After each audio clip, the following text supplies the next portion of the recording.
So I grew up in a poor environment. My mother used to cut napkins in half to save money.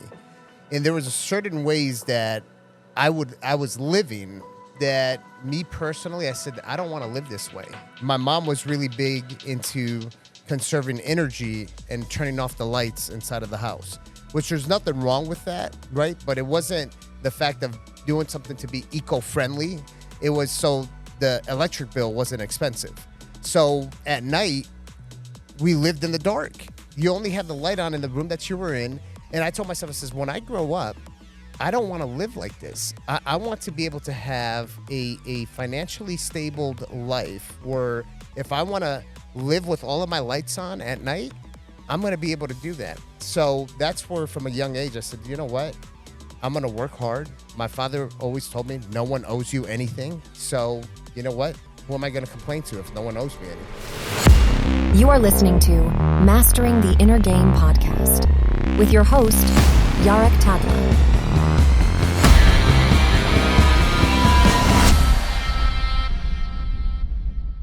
Sam, welcome. Welcome to Jarek Tadla podcast. We got Sam Tejada, my very, very best friend, very good friend, my amazing friend. He's the CEO of Liquivida with 32 locations, selling more, serving over 4,000 doctors, and the chairman of the American IV Association. You wrote 2 books, third one. I wrote one, and the second one I'm in the process of writing. The second in the writing, and we're gonna talk about our journey. Yes. The comfortable and uncomfortable pains of Life. of being in life. And so let's start with we both immigrants. We both from a different country, and we have the same story with the restaurant. So tell me how it started, going like from nowhere to where you're at right now. The beginning. Right? But I still wanna tell the story. The Sam is the guy that asked me 12 years ago. He was the guy that coming to my home and doing the VIP service to do the IV. Right. And he asked me to invest in his company, $100,000. But he did not ask for the money. He asked to be, for me to be the mentor. And I didn't do it. Right now, the $100,000 will be worth millions. And I'm still his mentor, and he's at where he's at, and I was a big part of your journey, which I'm very humble and I'm happy. So there are screw-ups in life that we do. There was we still are very good friends, but, it's the money.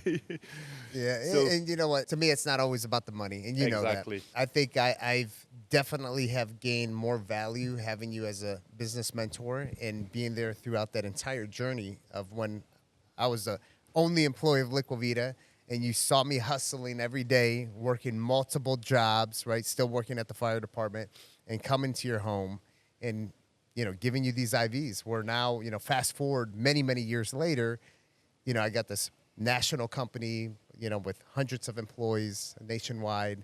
And from the day one, walk me through your mindset, because you were coming to me, we were like, you come to this mansion, do an IV on me, and then, having multiple jobs and going to the fire department, never complaining, never bitching, never is like, hey, Jarek, we're going to do this, and I'm going back to my fire department, and then I have another job and go to Liquivida. I never heard you being negative or complaining, but where do you, when you're going back as a child, where did it start? How did, do you know, when did it started, being so ambitious, or what caused that? The mindset. I think the mindset. It is the mindset. And I think a lot of it, I give it to my parents. My father instilled discipline into us. But part of that also, I feel like the outside environment fed into it as well, too. So I grew up, in a poor environment. My mother used to cut napkins in half to save money. And there was certain ways that I was living that me personally, I said, I don't want to live this way. And I'll give you an example. My mom was really big into conserving energy and turning off the lights inside of the house, which there's nothing wrong with that, right? But it wasn't the fact of doing something to be eco-friendly, right? It was so the electric bill wasn't expensive. So, at night, we lived in the dark. You only had the light on in the room that you were in. And I always told myself, I says, you know, it was an older home too. So like there wasn't light switches everywhere. You know, this is an old house. So it's like you had to walk through the dark. Sometimes you had the little outlets that had the little lights and stuff. And I told myself, I says, when I grow up, I don't want to live like this. I want to be able to have a financially stable life where if I want to live with all of my lights on at night, I'm going to be able to do that. So that's where from a young age I said, you know what? I'm going to work hard. My father always told me no one owes you anything. So you know what? Who am I going to complain to if no one owes me anything? Going back, it's funny. Like my father always like when you brush your teeth, you just he still does this. I think it's in our parents' DNA. You know, it's like you brush your teeth, you wet the toothbrush. You don't have a running water. You brush your teeth, then you're done. You flush it, and you're done. But it's like going to the relationship. So, like my father was very disciplined, and he's got like all the expectations. A lot of expectations are it was just transferred from me. What about your relationship with your father? How did they transfer, like your parents, how did they transfer all the work ethics and the mindset and everything to you? Like what? So a lot of it, you know, so I learned a lot of things of to do and also what not to do based off of, you know, seeing my parents growing up. And my father, both my parents were the exact same way about brushing the teeth and turning off the water. Oh, so and I'll go even deeper. You know, my parents, we would wake up in the morning, and this is crazy. And the listeners, you might think my parents are crazy, but this is what they did. Even with the toilet, right? Everyone had to urinate in the toilet without flushing it, right? My father was the first one to pee in the toilet. I was the youngest out of four. I was the last one to urinate in the toilet. And then they flush it to conserve water so the water bill wasn't expensive. Now, I thought that was crazy. You know, being here, I grew up in the United States. You know, I came when I was 8 months old. But when my parents would take us back to Dominican Republic, guess what? They didn't even have toilets. You had to go outside into one of these almost cabin-looking things, and you're urinating and defecating, and it's going into the ground. Completely different. So, you know, that's things like that started to make me realize, like, well, this is why my parents are the way that they grew up completely different. You know, it's you know, this is why we're conserving all this funny. stuff. This is the conversation was supposed to go the way, but it's funny. I've never said that publicly, by the way. We live in the best country ever. We like do. I'm from Poland. Like it's like my grandma. I mean, she till they died, 98, like a few years ago. She didn't have a toilet. They Right. still were going Wow. outside in 2022. Really? And it's like we take this country for granted. It's like so many, like we immigrants, so many people. I dream about coming here. And this is not supposed to be about that. But it's funny how this country gives us so much and we take it for granted. And that's why when we showed up here, we just work. And I think the opportunities, that's what it's like, you know, because our parents are older, so that when they got here, they already knew. But Right. they'd have to transfer to us the work ethics and, you know, what we can accomplish. Right. Well, it's like going back to your childhood. When was the last memory of, like, you know what, I don't want to live like that. I want to take advantage of this system and the country. You know, there was a lot of things that fed into it, how I was mentioning earlier. And, you know, there was even things like, you know, my father, growing up, we used to always have to do the chores around the house. Saturday was like the day for doing all the big chores. But also like cutting the grass outside. We had to cut our own grass. And in the neighborhood, even though it wasn't, you know, it was a poor neighborhood, but the neighbors, they had lawnmowers, gas lawnmowers. My father bought a push mower that didn't have a motor. It literally, the old school, you know, and we had to cut the grass with the push mower. It would literally take hours of cutting the grass, 3-4 hours, sometimes the full day. When we had to edge the actual grass, they were with regular scissors on our knees, cutting the edge of the grass. It taught me how to do real landscaping, and it taught me that I would never want to do landscaping ever in my entire life because I hated it, you know? So again, the things like that started in like putting in my mind, like, I need to work very, very hard to be able to live the life that I want to live, which is not the life that I was growing up. So, Talk me through. We have many, many jobs. The one was like that. Both of us had the same job in the restaurants, and idea of opening, like starting the business, and I mean, it didn't come from nowhere. I mean, it just how does it? How old were you? And so I know started, how old when I met you. So Yeah. you were just starting. So I started actually like with that entrepreneur mindset when I was very young, about 10 years old. And what I would do to make money at a young age, I'd go to the neighbors' homes, right? We had 4 seasons up north. So during the wintertime, I'd go shovel snow for money. I'd go shovel the driveways and the sidewalks for money. I remember at around 10, 11 years old, there'd be a snowstorm, and I'd come back home after a few hours with like $300. And, that was a lot of money back then. So my parents was like, oh, my God, what is he doing? They actually found it suspicious. Like, what is he doing? Over the summertime, I'd go cut grass with the push mower, right? And then eventually I ended up saving money so I can get a gas mower. I made a lot more money once I did that. And during the fall, I would break leaves for money. So I started getting that mentality of hustling and entrepreneurship. I remember I'd go on my father's computer, Microsoft Art, and I would actually print out flyers, cheap flyers, and put it on the doors of the neighborhoods, with the house phone number. And, throughout that journey, obviously, that wasn't as stable because I can't just wait for the next snowstorm to make money. Mm-hmm. So once I reached the age of 12, over the summer, I got a permit from the school. Up north in Milwaukee, you'd have to get a permit through the school system to work at a young age. And I started working as a caddy, where I would carry the golf clubs for the people golfing and stuff and, make some money. How does Liquivida came aboard? Like, how did it? So going through that journey, right, from age 12, then eventually by the age of 14, I became a dishwasher. And that's where I worked at a restaurant washing dishes, same as how you did when you came here to the U.S., right? Yeah. And the manager was named Tony, just like your manager. So that ended up teaching me that I did not want to be a dishwasher and that I did not want to be in the restaurant industry. I learned a lot. I moved through different positions inside of the restaurant. And I remember exactly when I first got hired at the age of 14, they used to have me working until like 1 o'clock in the morning. I don't even think it was legal for them to do that. And I started learning all these different things in the restaurant. And I said, you know what? I'm a valuable employee. I deserve a raise. I was making $5.15 an hour. So I went to Tony. I said, Tony, can I get a raise? He said, yeah, I'll let you know. He gave me a raise. And when I asked him how much the raise was, the next day I was working, he gave me a 10-cent raise. And I says, okay, this ain't it. This ain't it. So that's when the decision was made. So then that's when the decision was made that I need a different job that makes more money. And that's where I became a lifeguard and swim instructor by the age of 15. So that was the journey that got me into became what?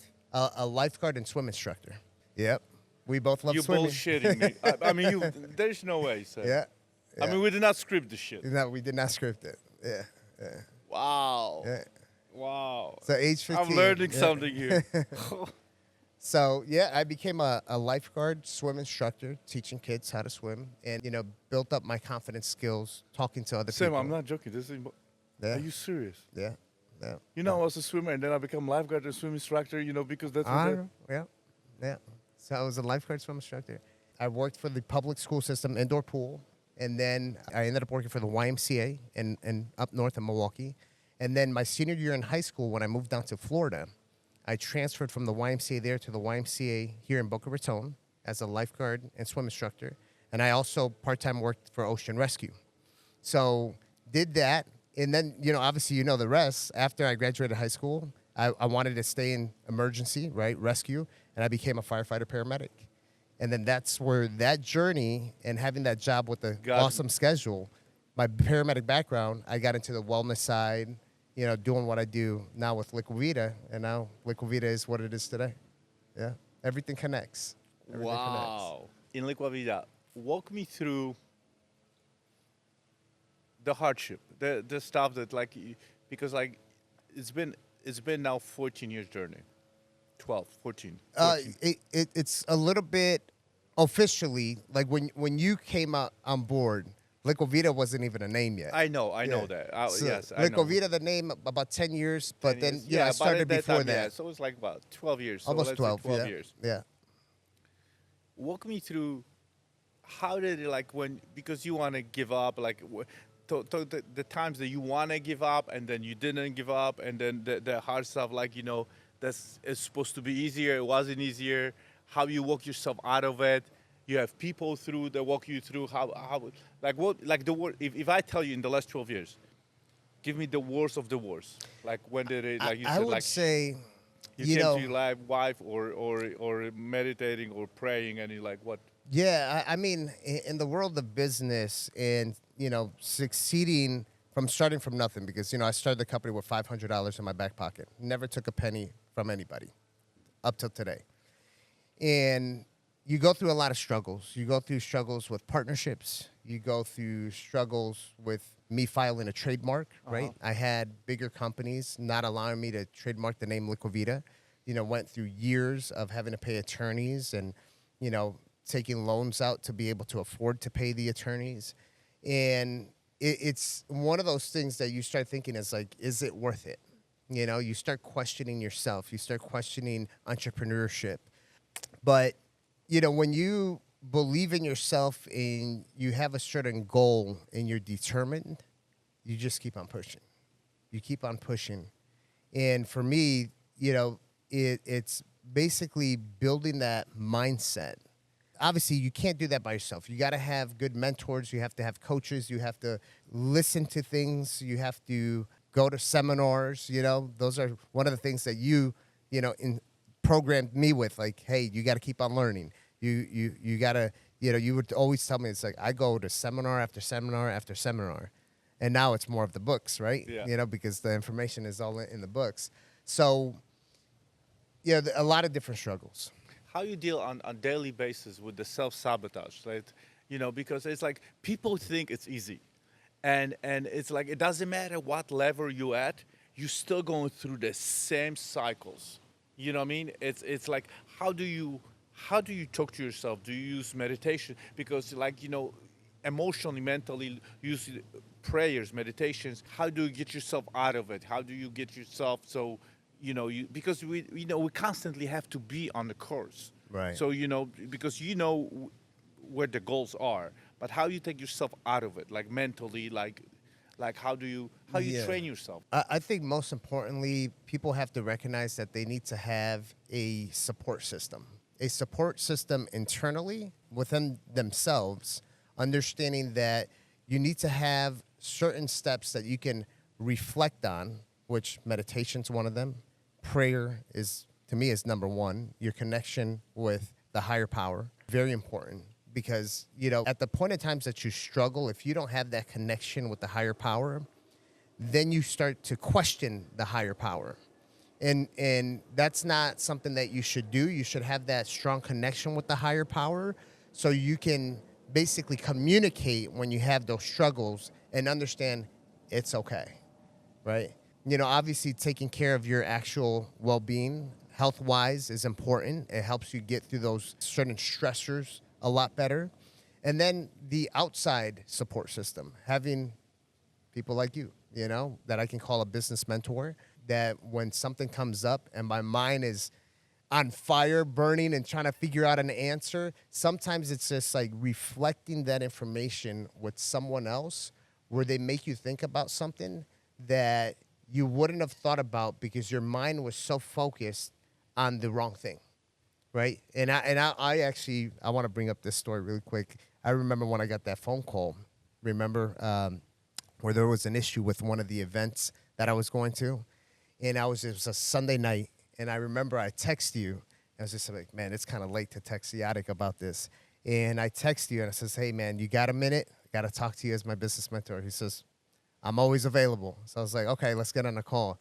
And I asked you, I says, hey, this just randomly happened. It's not going to make a difference in my life, but for some reason, the universe made this happen. And then you stopped me in my tracks and you says, listen, take a minute, sit down. And you told me, you said, sit down, close your eyes, think about Sam, the Sam that's on stage talking, he's dead. Doesn't mean anything. Now go into your inner self and tell me what you feel. And you made me dive deep, which I wouldn't have been able to do unless you actually put me through that process. And then you actually made the true feelings, my intuition, come out about the situation. And then we came up with a plan, you know? So having that outside support system, people that can actually make you dive deeper into certain areas that you're not recognizing because you're too busy focused on what initiated you to go into this weird feeling, right? Sometimes you need someone to come and level you down, humble you a bit, right? And allow you to recognize there's a lot more that you have to figure out internally. The answers are in you. It's funny. I'm getting complete goosebumps. Yeah.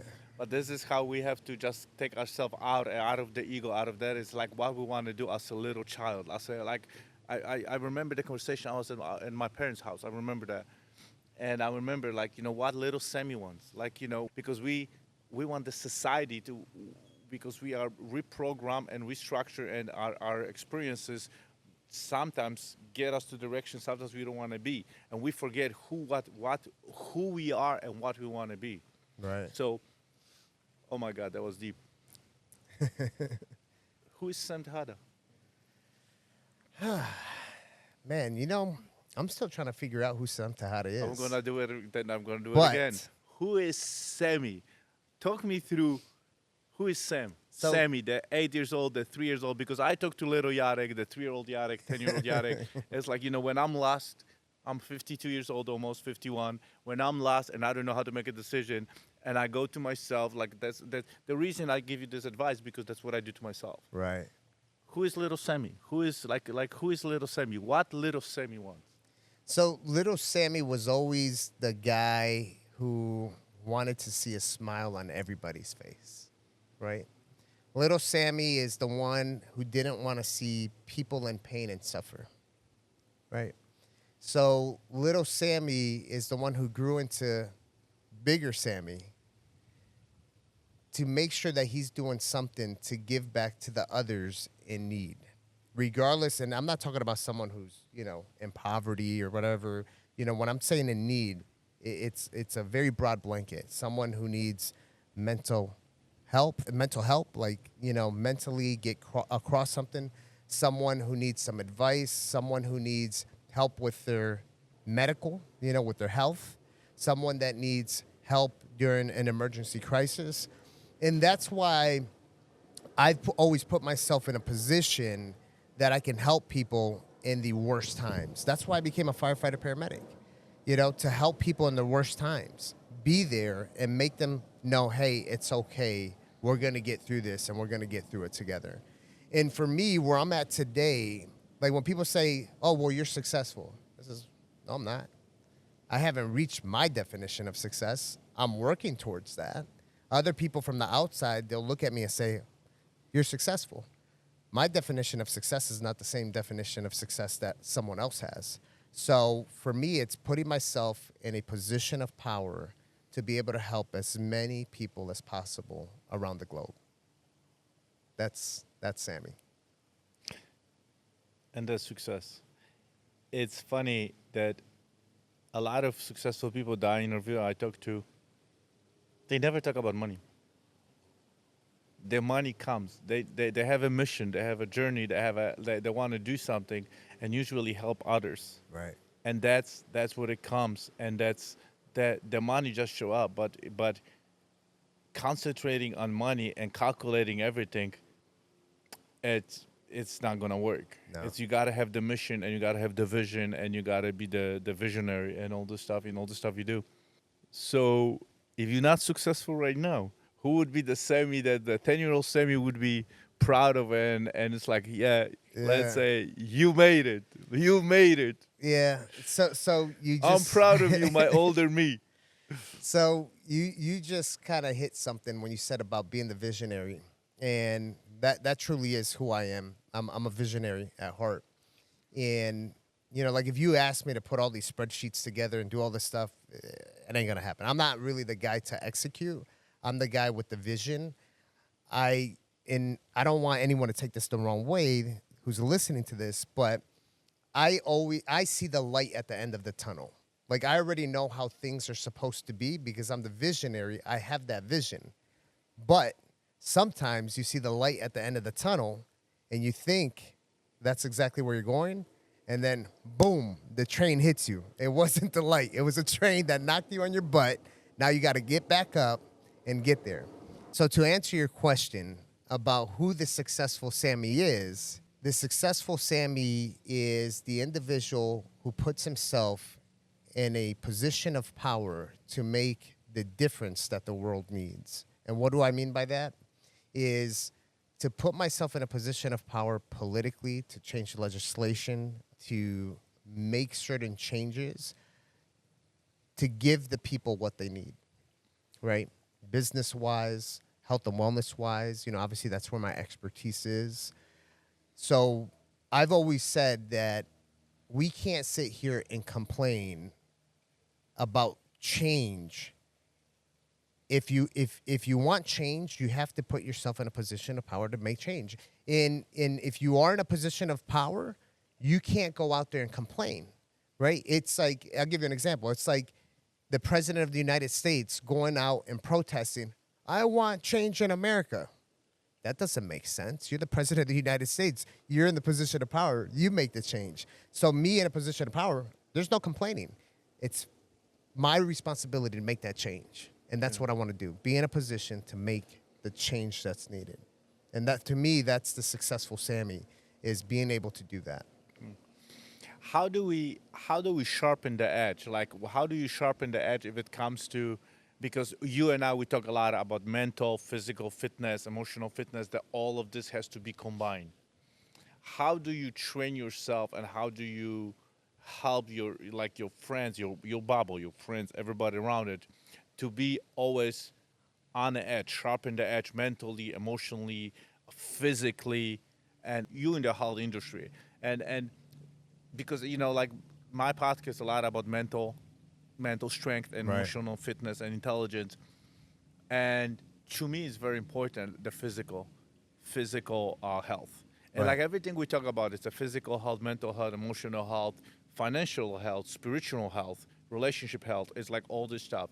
How do you combine and walk me your perspective about the connection, how important is physical and the physical health and the health and mental health together. The role in your success and in your journey, and to get better and better on daily basis. Yeah, I mean, extremely important. And, a good friend of mine brings up the difference and the importance of responsibility and accountability, right? I think you know this guy, huh? I know him. I know this guy. Yeah. I'm not going to point any elbows, but so part of it is, number one, you have to educate yourself on the different things that are out there to How you educate yourself? Well, reading, understanding what has helped many other people that have gone through the exact same thing that you have gone through, right? And taking those notes, because their situation might have been a different type of business, but at the end of the day, it's the same thing. So part of that is understanding what has helped other people and making yourself responsible, creating those responsibilities, and then holding yourself accountable that when you do have those certain triggers, or you're having the issues with your mental health, where you can actually implement the emotional fitness component to it, right? Meditating, reading, connecting with the higher power, understanding the importance of your physical health, working out, but then at the same time, which it took me a while to actually understand this. As a matter of fact, I didn't even know this until you took me to the leadership summit, of how working out, a lot of entrepreneurs, we always say, well, I work out to relieve stress. Okay, well, that shouldn't be the main reason why you go and work out for 2 to 3 hours, because what I learned is that's sedation. I had no clue. I thought I was just relieving stress. So you're just going to let everything inside of you build up, build up, build up, and the sedation isn't going to fix it. You should be working out to take care of your body, right? To take care of your actual health, your internal health. That's why you work out. To put on lean mass, to not have osteoporosis, diet, nutrition. That's why we work out. It shouldn't be to sedate ourselves. And it took me a while to understand that. So when you get educated and understand the importance of your physical health, your mental health, and what you need to do, because you think you might be doing the right thing, but when you really figure it out, you're not. I'm going to interrupt because, I'm big on the sedation. Because working out is sedation, one thing, but also working. Oh, yeah. And now you touch another subject. How do we, I'm going to ask you, because sedation is also working. It is. We hide in the business. We hide because, that's what we're good at it, and we just hide. There's a lot of men out there that, just like, hey, I'm doing this for the good reason. I'm working. I'm working on my career. And suddenly that's sedating too, because suddenly you become addicted to work. Right. Like my story. I was addicted to working out, and I was then addicted to work.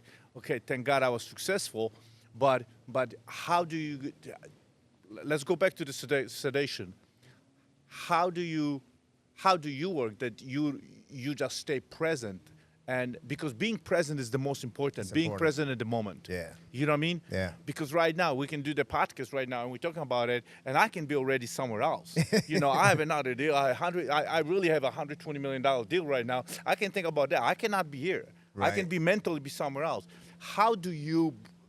I'm getting goosebumps right now. How do you make yourself present and being in a good moment? Because that's when everything happens. That's when life is happening. That is something that's very important. And I remember, and I'll tell you a little story. I remember when I worked at the fire department, we would all eat dinner together, all the firefighters. We'd cook at the firehouse and eat together. And when I first started, cell phones really weren't a thing. The only cell phones were like these flip phones. You couldn't really connect to the internet. It was just to make phone calls. And eventually the iPhone came out and everything else, and everybody was always on their cell phone.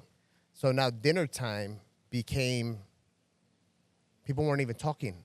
We lived together, us firemen, every third day we lived together. And I remember one of the lieutenants, he made a rule. He put a bowl in the middle of the circle table. He says, all the cell phones going in there. It's about us. Everyone's off their cell phones, and we enjoy dinner together and we talk.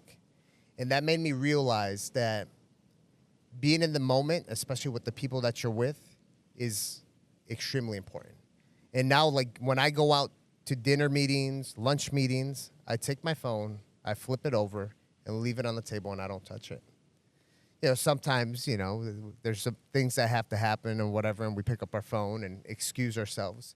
But I try to really make it a point that you have to be present. You have to live in the moment, because especially the more busy you get, you're never going to get caught up. You're always going to be backed up. You can hire more people. You can delegate. You can automate. You can create systems and processes. You're always going to be backed up. You're never going to be able to catch up. How do you recognize, hey, I'm losing connection. I'm not present. I'm walking away. I'm cutting my time away from my family. I'm cutting away from my wife, my parents. And how do you, it's like, hey, it's too much. How do you make sure you don't do that? Because we get in the rat race and we hey, that's what I do, but we forget what is important. How do you do that? So, on my end, reset. How do you? On my end, fortunately, I have people around me from everybody, all the relationships I have, friends, family, everybody, that when I'm not present, they let me know. I was on the phone with my friend the other day, one of my best friends that I grew up with since I was 4 years old. LaVinci is his name. And I had my AirPods in, and he's telling me this whole thing, and he can't see my face. But he actually stopped me in the middle of his conversation while he's talking to me. He says, "You're not paying attention to me." I said, "Damn, how did you know that?" He says, "I've known you since you were 4 years old." Yep. He says, "What do you got going on?" I said, "All right, I'm reading this message from this person who sent it." He says, "Do you want to just call me back?" I says, "Nope. turn the phone over. I have my AirPods in, and it says, I got to be present. So it's, I think it's important that you let the people that are around you, close to you, let them know it's okay to let you know when you're not present, so it clicks and you can adjust yourself. I think it's important that you have people around you that allow you to know that you're not present. What about you? I'm just curious. What I do is I catch myself a lot of time when I in my head so deep, and when I thinking about all the stuff that is going on, all the stuff that I want to do, and I'm ruminating a lot, or when I'm too quiet too long, and I'm kind of like, okay, done, and I go and I have those like a 1 minute meditations. Okay. That kind of like bring me back to what is important. And I have also like, Jessica, my queen, she snaps me out of that very quickly. It's like, hey, you're not here. Or even when I'm talking to somebody, she's like, hey, yeah, like people, like she knows me so well. And she's like, Jarek is not here. And I'm like, it's like, it's like, hey, it makes you recognize it. Yeah, she just makes it like I think it's my body. So it's people around me are very important, people around me, and also me catching myself.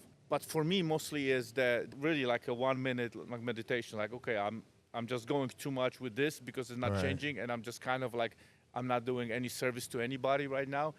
And a lot of time, like even I'm in a conversations, and I'm just going into the people's feelings.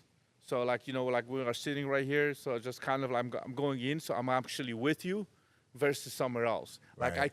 it took me years, and that meditation helps me a lot. It took me years to be present, being present.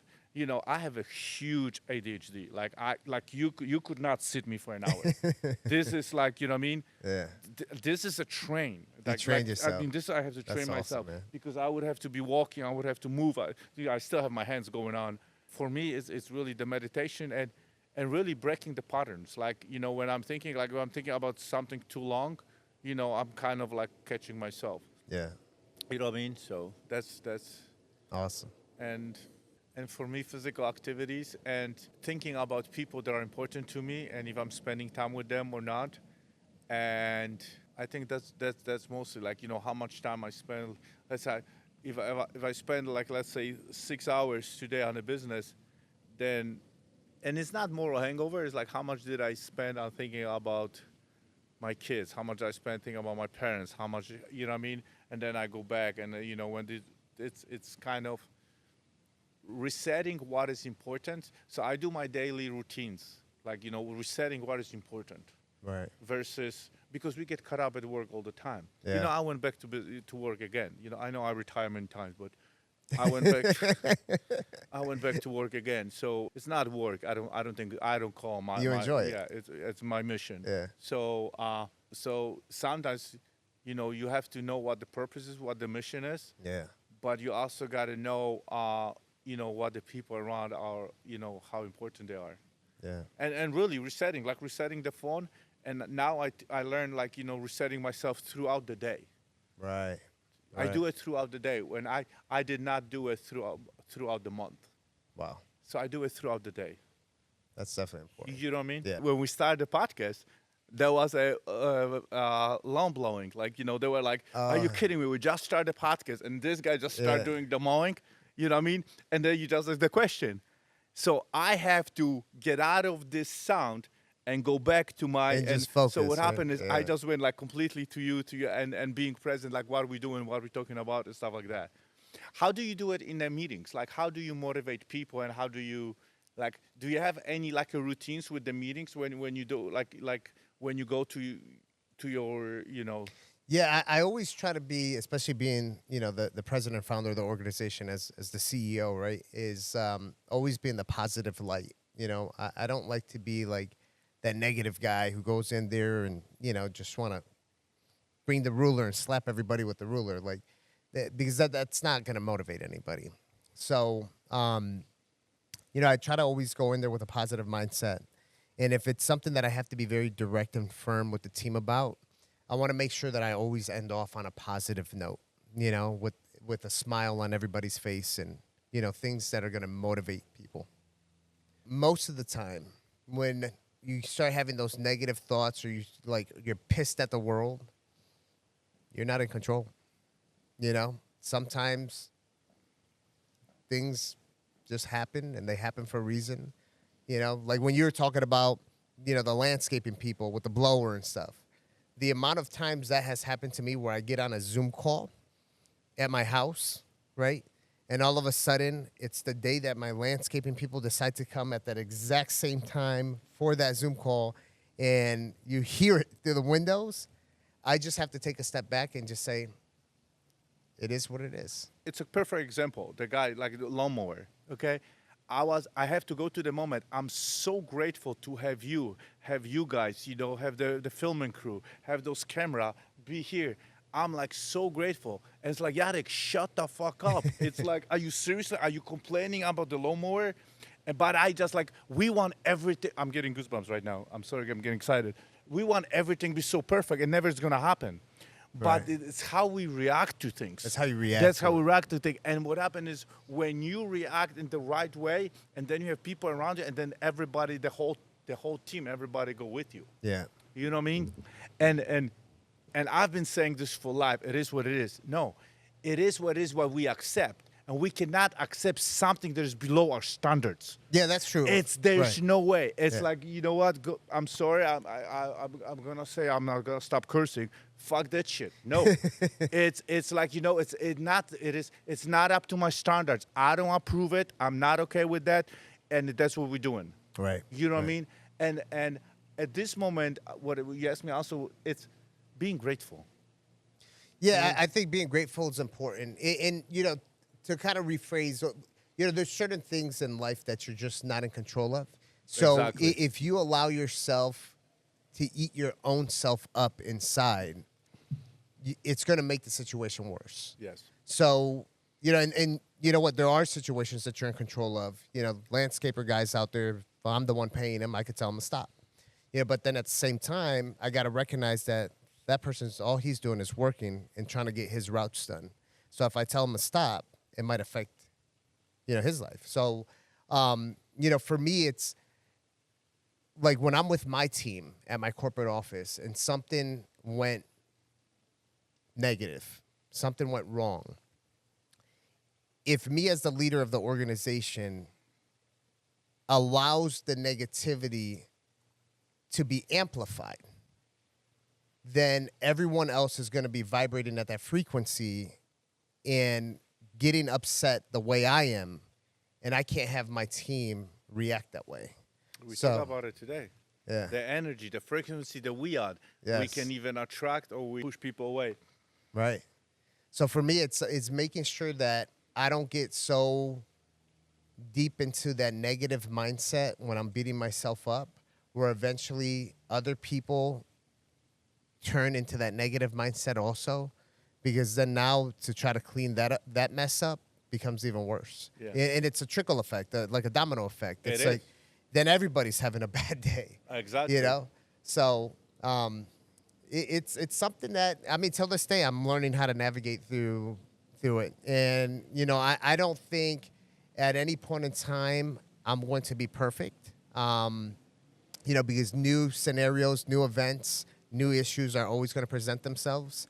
And it's just really being able to have these conversations with people who've been through it, people who, have seen other people go through it and learn from it. And at least if I haven't been through something that you have, but at least I can hear you talk about it, at the point in time that I get into that situation, I can say, oh, I remember Jarek telling me about this. Let me not react in this way because I remember what he said happened with him, and I don't want that to happen with me. So I have to go ahead and build off his wisdom that he's providing to me and not allow that to happen, You are 14, 15, you in high school. Give yourself 3 lessons. You can Wow. pause, you can think about it. Yeah, no, three lessons. I think the number one lesson is... They don't have to be in order. Yeah, I think one of the lessons is purpose. in life, you have to have purpose. You have to define what your purpose in life is early on.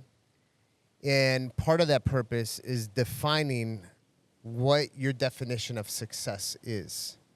Because if you don't define what your own personal definition of success is, then you're living life without having a roadmap. You know, it's like my definition of success is to be able to leave a legacy behind that I was a successful businessman who cared for the people, who created jobs, and who made a difference in this world, right? And it's not about money. So I knew that early on. When I graduated high school, I already knew what my definition of success was. So you see a lot of young people go through college just to go to college. They don't even know what they want to do. So they don't even know what their definition of success is. So they're basically just living life without any purpose. They don't even know what they want to do. So I'd say if you early on have purpose and know what your purpose in life is, and or at least search for what your purpose is, that's important to learn from a young age. So the second one is the importance of relationships. I mean, that's a huge one. Yeah. That one is a huge one. Because it's easy to get stuck in your emotions and burn certain bridges. And I would say one of the biggest feeders towards my success is building strong relationships. Relationships with my employees, relationships with my vendors, relationships with the customers, relationships with business mentors, and relationship with my business partners, right? And I did a whole TED Talk on it. And, you know, one of the ones I talk about is you are a customer. And I built relationships, strong relationship with you, and look how those relationships fostered into greater and bigger things, you know? So that would be the other one that's extremely important, is building strong relationships. And then I think the third one, which is actually my number one, is making sure you have a connection with the higher power, having a spiritual belief. Because if you don't have that, you're living with a empty gap. And I remember when I didn't have that at a young age. And, you know, I grew up, my family consists of many different religions. My grandmother and one of my aunts were Jehovah's Witness. I grew up as a Catholic, right? Most of my family's Catholic. And then I have other family members that are Mormons. 3 completely different religions. One person can do this. And I remember as a young age, I'd always ask my dad, I says, well, Dad, everybody can't be right. And I could never get an answer of who's right. You know, my father would always tell me, oh, well, you go to church just to hear the word and live a positive life, which, yeah, that is true. But for me, it took a while. And I remember for many years, from when I was 18 years old to until I was about 24 years old, I always felt like somebody was missing in my life. Almost like I had a family member that died and no longer, and I was missing them. And it was weird. I remember being in the car driving around. It's like, everybody's still alive and around me. You know, all my friends are still, you know, like, why do I feel like something's missing? And it was my connection with God. Wow. Yeah. And once I was able to build that connection with God, that strong connection. Because we got to believe beyond belief. But what happened is we need the faith, we need the light, we need something to connect us. So when we start questioning ourselves, we don't know we're going the right path. Right. That's where the faith shows up, and Exactly. that's where the religion. Yep. Wow. Yep. Sam, thank you. It was I a pleasure. appreciate it. It went completely different subject than we're supposed to talk about. It was unrecognized, but I love it. This is good. Thank you. This was fun, man. I Okay. appreciate it. Thank you for listening. Leave your comments and subscribe for more insights on mastering your inner game.